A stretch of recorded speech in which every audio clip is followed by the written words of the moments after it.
అందరికీ శుభోదయం అండి. ఈరోజు నేను మంచి రుచికరమైన చట్నీ తయారు చేస్తున్నాను.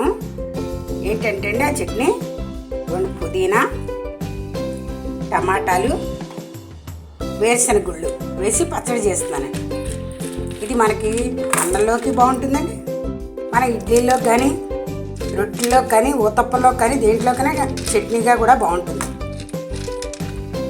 ఏవే ఇంగ్రీడియంట్స్ కావాలంటే అండి 2 టమాటాలు, కొద్దిగా పుదీనా, 4 పచ్చిమిరపకాయ ముక్కలు, వేయించిన పల్లీలు కాసినాయి.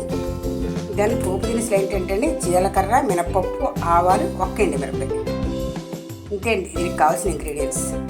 ఇవన్నీ వేయించి ఉన్న తర్వాత చక్కగా మిక్సీ చేసుకోవడం. ఈ చట్నీ చాలా రుచిగా ఉంటుంది. పుదీనా ఫ్లేవర్ తోటి చాలా టేస్టీగా ఉంటుందండి చట్నీ. ప్రాసెస్లోకి వెళ్తాము. స్టవ్ వెలిగించి ప్యాన్ పెట్టాను. కొద్దిగా ఆయిల్ వేసానండి. పోపు దినుసులు వేసేసుకున్నాను. శనగపప్పు వేయక్కర్లేదండి, ఆల్రెడీ మనం పల్లీలు వేస్తాం కదా, అందుకనమాట.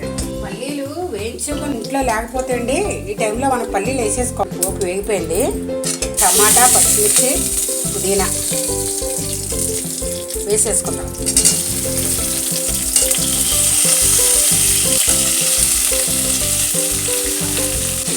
చేసుకుంటే మగ్గుతాయి బాగా. ఇలా ఇదిగోండి కొద్దిగా పసుపు వేసాను.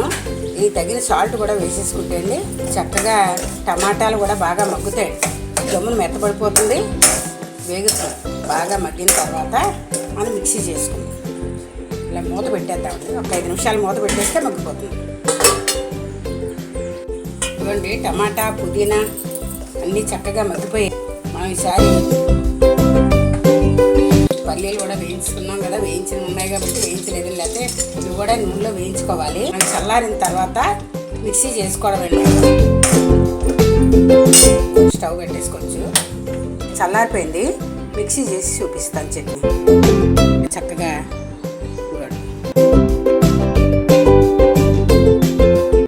ఇది ఊతప్పంలో వేసుకుని తింటండి. ఈ చట్నీ చాలా సూపర్ ఉంటుందండి. సూపర్ కాంబినేషన్ అండి ఇది.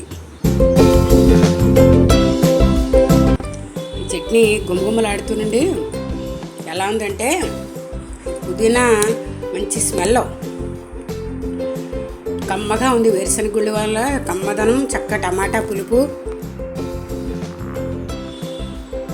అన్నీ కూడా చాలా బాగా కుదిరిందండి. ఈ చట్నీతోటి మనం ఊతప్పం ఇలా తీసుకుని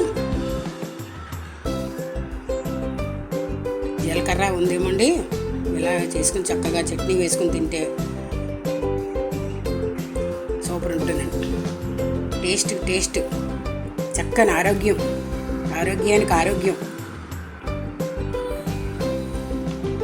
మీరు ఒక్కసారి ట్రై చేసండి.